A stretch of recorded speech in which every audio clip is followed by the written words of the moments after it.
On today's show, a review of the Obutto Revolution.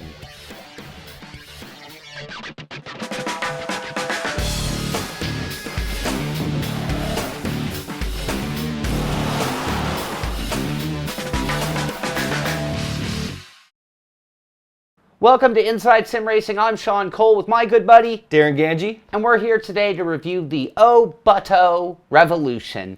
And Obutto came onto the scene, 6 years ago? Yeah, something like that. And I mean, their first model, the O-Zone, which we reviewed a while back, it kind of just got referred to as the Obutto. I don't think anyone called it the O-Zone. Yep, and speaking of the O-Zone, before we get to the Revolution, we reviewed the O-Zone twice, actually, and the second time around, Tommy, who's no longer with the show, he had reviewed it and mentioned that the wheel deck was off-center. And that's not the case. What it is if you cinch the knobs on one side, it's gonna go one way or the other. If you cinch them equally and have it in place, it'll cinch them square. And ever since that review, Obutto's been getting hit with tons of emails with people saying, when are you going to fix or resolve this issue? Which, as it turns out... Or if they were buying one, have you fixed this issue? Yeah, and it turns out that wasn't an issue. It was more about assembly and putting it together the right way. So if you're interested in an O-Zone model, that problem from our previous review is no longer an issue at all. Wasn't an issue to start with. It was the assembly issue. So just wanted to clarify that and point that out before we got onto this review. So, speaking of this review, the Revolution is over 1.5 years in the making. Actually, if you think about it, 6 years in the making because of the O-Zone. And the only resemblance to the O-Zone, well, a couple of resemblances. One, it's all black. Okay. Two, it has every accessory known to man. In true Obutto fashion. Exactly. But that's pretty much where it ends. Yeah. This thing is a completely revamped revolution or evolution of the O-Zone. Absolutely. And, it basically they're saying it's more adjustable, more sturdy, more everything. More aggressive. More aggressive. I agree. That's what the Revolution's all about in a nutshell. We're going to obviously tell you more about it. Like that it's made out of 2mm thick walled tubing. It's square tubing and round tubing. It's then powder coated in matte black. The frame breaks down into 2 halves joined by a center spine at the top that you can then hide your wiring, and then a pedal plate on the bottom holding it together. From there you have the seat assembly that is also 2 halves joined together by struts, and then the seat bolts down onto that. The entire seat assembly then joins the main frame to make a very strong, sturdy, and at this point a bit heavy sim rig. Yeah. Actually, before we get too much further, I've nicknamed this thing Batman sim rig. So you could call this the Batmo rig or the Batmobile rig or whatever. This thing, just the way the front, the tube frame just reminds me of, the current Batman. Yeah. The Dark Knight. And the black finish and it even has wings. You know what it really is? It's just the tubing. The way the tubing is, it almost reminds me of a, military helicopter or something, but the black just brings Black Knight to me. Absolutely. The seat is like something that just came out of a car. Definitely really nice, robust. It has this faux carbon fiber stuff going on. It's a cloth seat, adjustable seat rails, also adjustable recline, so fully adjustable seat. And then speaking of adjustable, the wheel deck also extends from that center spine. It's pre-drilled for Thrustmaster, Fanatic, and Logitech wheels right out of the box. The wheel deck is then adjustable front to back and then locked down with a knob. It's also adjustable in angle and then locked down with 4 heavy-duty bolts that, you can put some good tension on there. That's for sure. Moving on to the accessories, which we mentioned the Obutto has many of, starting with a fully articulating keyboard and mouse tray, and it can be mounted either on the left or the right side and can even be mounted forward or back, depending on, if you're taller or shorter or where you want it, positioned. The tray is covered in a padded self-adhesive mouse pad type material, which is also rings Obutto. I mean, they're one of the only ones or probably the only ones that have done that. Yeah, and I love that. It is, that's really cool. It makes it soft so it's comfortable. It's not just cold metal like most rigs and surfaces are. Yep. Another cool thing is that it does come with a shifter mount. It's also reversible left or right, and like Darren said, you can move those forward or backward when you're mounting it, so depending on your height or seat position. Now that shifter mount's not actually pre-drilled, but we were able to mount either a Logitech or a Thrustmaster TH8 RS shifter onto it. Any clamp style shifter will work, I think. Yeah, and the Fanatic, you just have to use those chopsticks, I guess, or whatever, or figure out your own mount. There's some custom mounts out there. We also have the monitor stand that's sold separately. And the main part of the stand will accommodate anywhere from a 19 up to a 55-inch monitor. The center screen is attached to arms, giving it 25 centimeters of movement. The additional triple screen arms attach right to the center screen and then articulate to allow for a variety of different angles. And later we're going to get to as far as mounting those and adjusting, because it does take a little bit of work to get those to line up right. And just right. I don't think we still have them perfect, but it takes some manipulating them. And I think that's like that with any monitor stand. I've yet to see one that nailed it just out of the box perfectly. We're always shimming or bending or... Well, and you know why? Because there's not one type of monitor. Yep. You know, and we were talking, these are heavy 24-inch, these older Dells. Yeah. A lot heavier than the Acers that we use on our other rigs. Right. So that's going to make a difference. It's going to add some sag maybe. So yeah, triple monitor stands or monitor mount, what we got with this. And the monitor stand's not the only option that we ended up getting. We also got the acrylic tabletops, the bat wings I like to call them, and they're on articulating arms, but they're pretty good. I mean, I have like my mouse on one. You can put your speakers up on them. That would work pretty well. Calculator. Doing some calculations like that. You know what? I've been doing fuel calculations recently, and that comes in handy. Yeah, we joked about it, but now we're both contemplating one or have them. Yep. And then in addition to that, we have the cup holder, because you can't do an endurance race without a cup holder. Can't do any racing without a cup holder, especially if you're doing some ovals. You need something to drink. Yeah. So that's everything as far as what we've got here. Did not come assembled, and Sean had the honors of assembling the Batmobile back here. And why don't you tell us a little bit? I know it took a little bit of time. It took me so long. You know what? I enjoy building them, so I made that sound bad. I enjoyed every minute of it, but it was a little bit of a tedious build, and those who are have no skills. I mean, you don't have to do anything. It's all nut and bolt together, but you got to get it put together right. The other thing is... Tools required? It came with the tools we needed, so just need a couple little Allen wrenches and a little flat wrench, which was a 13 millimeter, which I used my own 13 millimeter on that. I would imagine using a socket wrench that would also very helpful. Help, and probably some other stuff. And you had to get some hardware for the monitors. Yeah, now our monitors have recessed plate, so the Visa adapter wouldn't, well, it goes right on the back, everything fit great, but the supplied hardware for the mounting the monitors were too short, so I bought some longer screws. That's all I needed to buy on that end, and that was kind of our weird monitors. I was going to say, back to the Acers, probably would have bolted right up. Yeah, they're on the back, the screws for them. One thing, you had talked to Mike, the distributor for North America, and he had told you about the ozone and getting it right. I put this whole thing together finger tight. The whole thing together finger tight.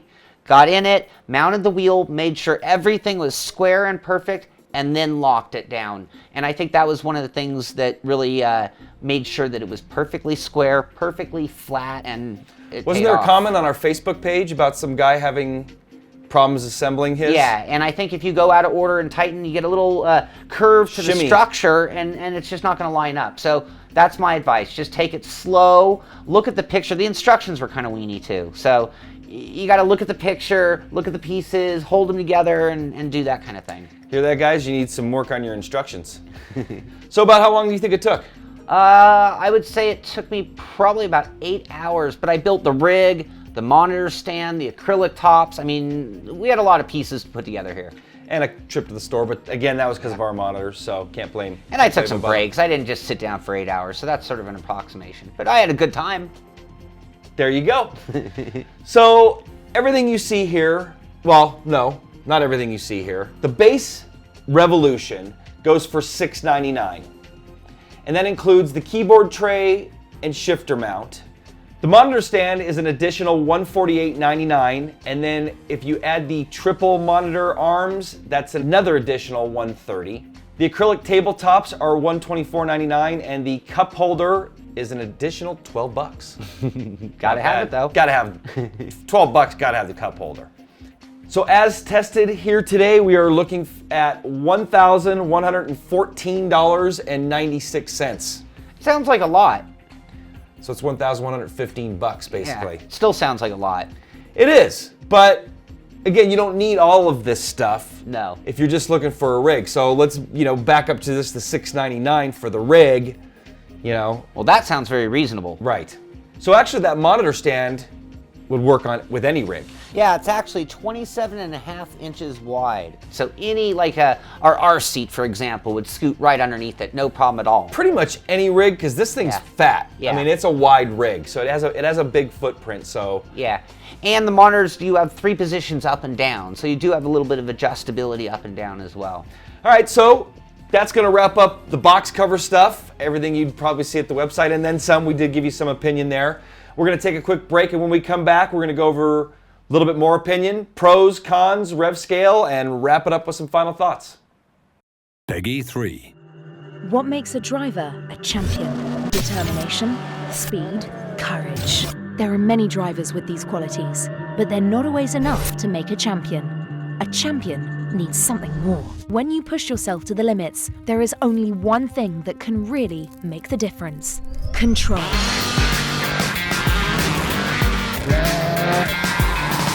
This is your challenge.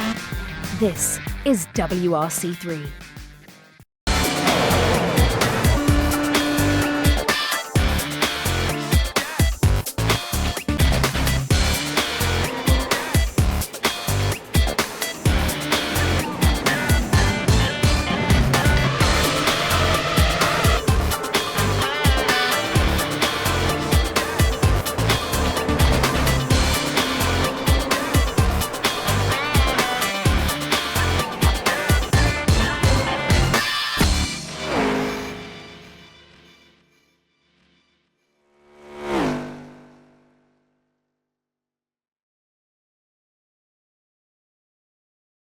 Tamiya's extensive lineup of radio-controlled vehicles provides hobbyists with the joy of running exact replicas of their favorite car, tank, or off-road vehicle. Another attraction of these vehicles is their use of high-grade materials, such as nylon resin, carbon fiber, and polycarbonate. With precise mechanical systems, the maintenance and adjustment of the various components, as well as performance upgrading with optional parts, allows for truly competitive racing. For more information about Tamiya, visit us at www.tamiyausa.com. Welcome back to our review of the Obutto Revolution. I'm Sean Cole with Darren Ganji, and let's get talking about how this thing really worked. And I don't think there's any way to really describe it better than going over the pros and cons. And today, I think we should start on a positive note with the pros. So, you want to get us going? Lots of pros, so sure, I'd love to. First off, thing is way cool looking. Batmobile, Batmo rig, whatever you want to call it. This thing it's tough looking. Right. Talk about something you'd want in a man cave. So yeah, really cool looking. Next, unique design. This is not a cookie cutter play seat evolution of the play seat. It's really a revolution or evolution of the Ozone, which was also very unique. Right. But this just takes it to another level. Absolutely. Another pro is that it is high off the ground, so it's easy to get in and out of. We're getting a little bit older, but I like rigs off the ground. I do too. Very easy on that respect. Especially being 6'4", so yeah, I got a longer ways to get down into the rig. Me, not so much, but I still like them up in the air. Another pro is the amount of accessories, whether you're talking about the ones that are included with it or the additional accessories. You can just keep adding on to this rig. And next, they've thought of everything. So talk about every accessory you could need on a sim rig, they've got it. Adjustable wheel deck, up and down, front to back. So lots of movement for whatever type of wheel you're running. Mm-hmm. Having this behemoth, T500, it's a big footprint, and I didn't feel that thing wobbling at all on that deck. So nice wheel deck. I agree. Next up, highly adjustable. Works for tall guy to the not so tall guy, and I didn't even think about having to adjust. I got in, slided the seat back, bam. Yeah. I was running. And to be honest, we could have adjusted a lot more than that. So I kind of tailored. I actually took you into consideration and built it a little bigger, but we could have mounted the seat further forward or backward and had even more adjustment. Same thing with the pedal plate. The whole pedal plate, which is another pro here. The pedal plate is also adjustable. It can go all the way forward, backward, and has some tilt to Wheel it. deck, fully adjustable. There's another Yeah. pro. Up, Yeah. down, forward, back. Yeah. Which brings us to another pro. This thing is stable. Yeah. Rock solid. We've already mentioned it, but definitely high on the pros list. I mean, that's Yeah. one of the first things we look at is stability, and this thing's got it everywhere. Absolutely. Another pro is something comparing it to the Ozone. We talked about the flex and the wheel pedal plate on the Ozone.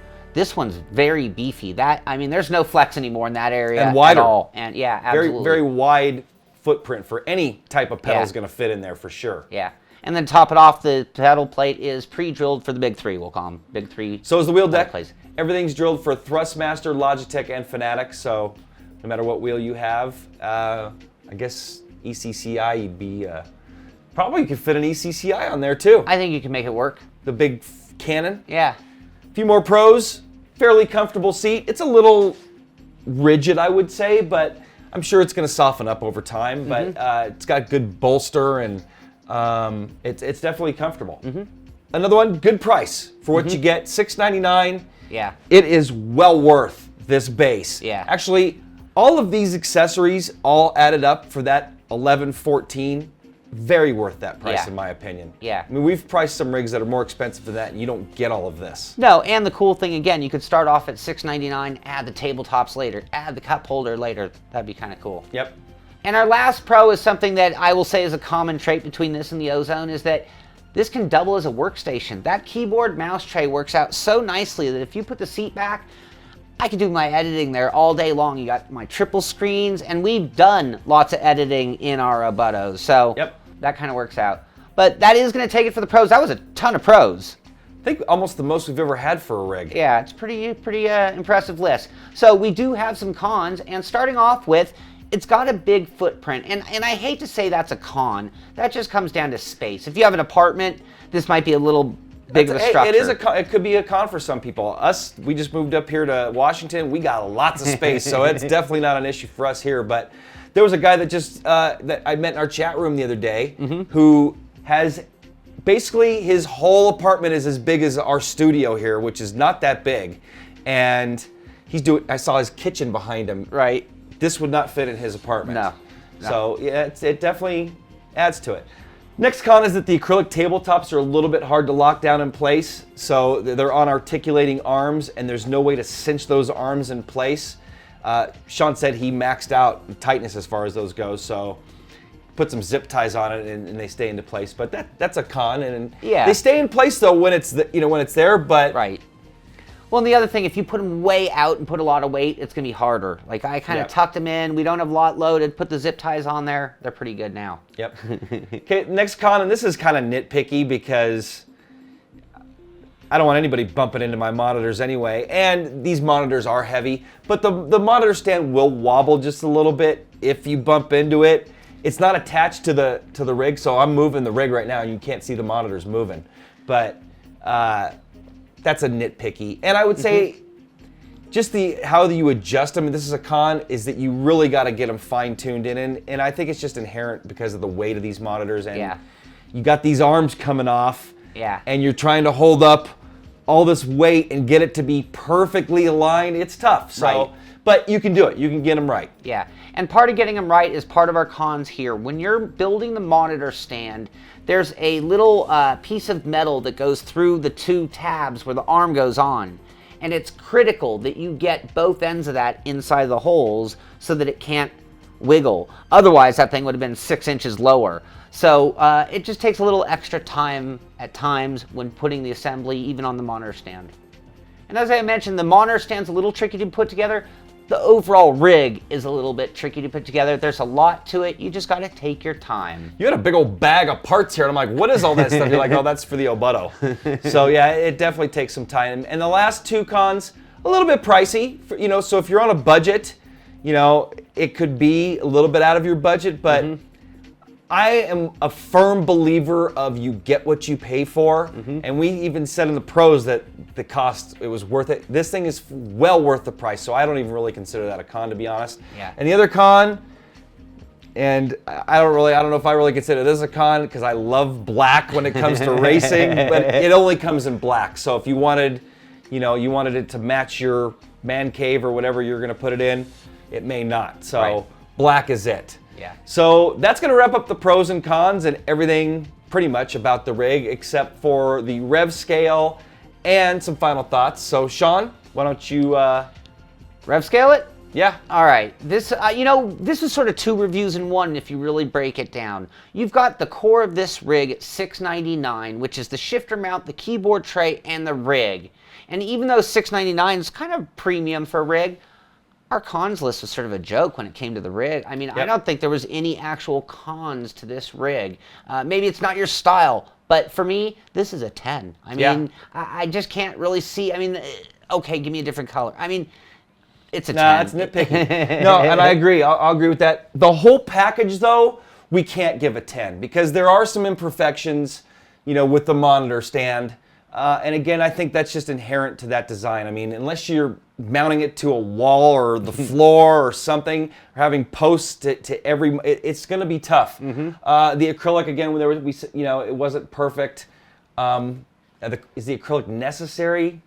I'd do without it, to be honest. I wouldn't need it. But they're pretty cool. Yeah, they are. They do look cool. Bat wings, like you mentioned. But yeah, I'd say the whole package, 9 out of 10. But I agree with Sean 100%. The rig, $699, 10 out of 10. So that's going to take us to final thoughts. Sean, you first. For me, it comes down to a few things. This rig is rock solid. It's a great looking design. It's in the affordable range of sim rigs comparable to other rigs on the market. And I mean, with that said, I don't have a lot more to say. I did mention that, you really love the Batman look. Some people might be looking for more of an artistic rig, and it might not fulfill that. Kind but of industrial. functionally, exactly. It's, very industrial looking, which I like. I think it looks cool. But Yeah. the wife or girlfriend, or if you're trying to, be stylish, may not be for you. Yeah, and to be really honest, when we knew this was coming and comparing it to the Ozone, I thought, well, how can they really improve on the Ozone other than, kind of making it nicer? And that's exactly what they really did ultimately. Yep. I agree with all those final thoughts and echo those pretty much. Man, this thing is rock solid. I don't think we've had a rig that's been more solid than this. Function, function over form for sure. I still think it looks cool. It does, again, it has that Batmobile look, but I'd say this is probably the best rig that's come through our studio as far as overall package. Human racing, I think, looks better. It's more racy. It's sim racing art, but this thing is built like a tank. We've joked about having it out on the street and getting into an accident. I think this thing could withstand some kind of accident and still be running. So a few other things. The Revolution is not available for order right now. They've actually sold out of the first batches. So if you're interested in getting one of these, and if you want to pre-order this, we actually have a code that you can use, a promo code, and it'll get you $25 off your pre-order, and that's through the end of January. And if you use ISR-R3V while you're ordering, you'll get 25 bucks off. Very cool. So a few other things too. Some of these accessories are available for the Ozone. Right. And to be purchased separately. And that includes the monitor stand, like we said, 27.5 inches wide. So if your rig's narrower, it's going to go right underneath, work out great. The keyboard holder, you could put that on the Ozone. It's going to work on that bolt-on. For that matter, that's just 2 bolts. I mean, I could bolt that to my rig, and this is the coolest keyboard holder I've ever seen. And it's a huge improvement over the Ozone. So if we were to compare the two, and if I'm an Ozone owner, that keyboard tray is worth getting. Just the way it moves this time. It's got dual hinges. It you can put it right where you want it. And you can't forget the cup holder. No, you definitely can't. 12 bucks. I might order one of those for my rig. And it would work on any rig. That's right. So if you want to check out the cup holder or the entire Revolution rig, you can go to obutto.com. Right there, they have a commercial and I believe it was your residential. They had 2 sections there, but you can go there and you can see all their rigs. You can pick your region. So that's going to wrap things up for the Obutto Revolution Sim Racing Rig Review here on Inside Sim Racing. Thank you for watching. For more rig reviews, we've got over 20 at our site now. This one's going to be included in that section. Go to isrtv.com, Click on that sim rig section and you can see all those rig reviews that we've done in the past. Also, like us on Facebook, follow us on Twitter, all that good stuff. Oh, check out our new forums, by the way. We got a new forum that is really cool. We got a chat room in there, so I like the chat room. I do too. I love hang hanging out in there. There are a few people who hang out in there. I do too. So, isrtv.com. For Sean Cole, I'm Darren Ganji. We'll see you guys next time.